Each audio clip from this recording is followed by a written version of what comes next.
Let's talk about the weather now. Live look outside over Seattle where you can see the rain. It's actually starting to pick up a little bit. Let's get back to Leah Pezzetti because the weather's going to probably get worse, a lot worse before it gets better, right? Yeah, and you know what, Joyce, this is the beginning of multiple wet days, and that's why we're in first alert weather mode, is because when we add up all of our accumulations of the next few days, we are going to see significant rain totals. And yes, today is day one. Here's a look at the radar imagery showing you where the rain is right now. It's definitely heaviest south of the Seattle metro area. You can see all of that yellow there, King County into Pierce, Thurston counties. You are feeling the brunt of the rain as of right now. Lighter totals up to the north.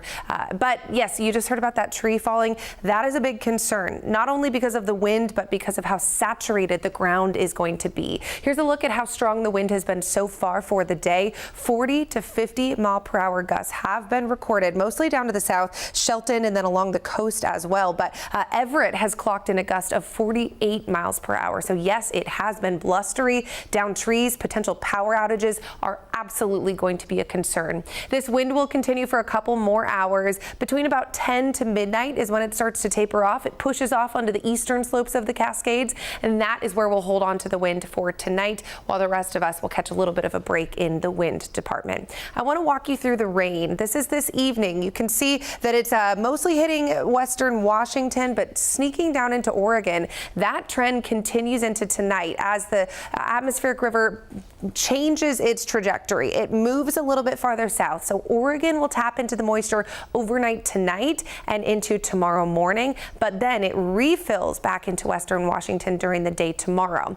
It does still stay farther south tomorrow afternoon, so this is 4:30 p.m. tomorrow. Same thing, we're keeping it right on that Washington-Oregon border. Farther north, you won't tap into that moisture, similar to today.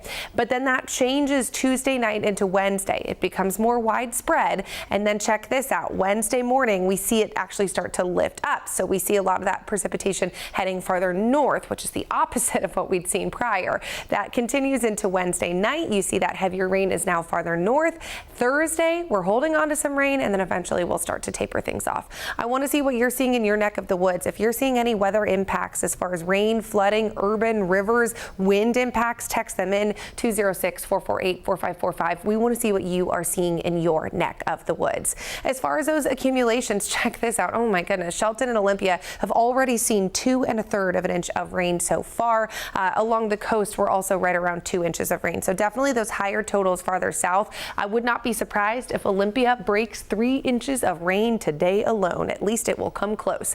And with that, we are watching rivers that are on the rise. Here's the latest on that. The Skagit River near Mount Vernon and also Concrete is expected to reach major flood stage. Also, pink is indicating major, red is indicating a step below that, moderate, but the Snohomish River at Snohomish and Monroe, the Skykomish River at Gold Bar, the Tolt River near Carnation, Snoqualmie River near Carnation and Snoqualmie Falls, plus the Puyallup River near Ording. All of these rivers we are keeping an eye on. And I do want to note for you, this is a map here. You can see all of those rivers pretty widespread, north to south.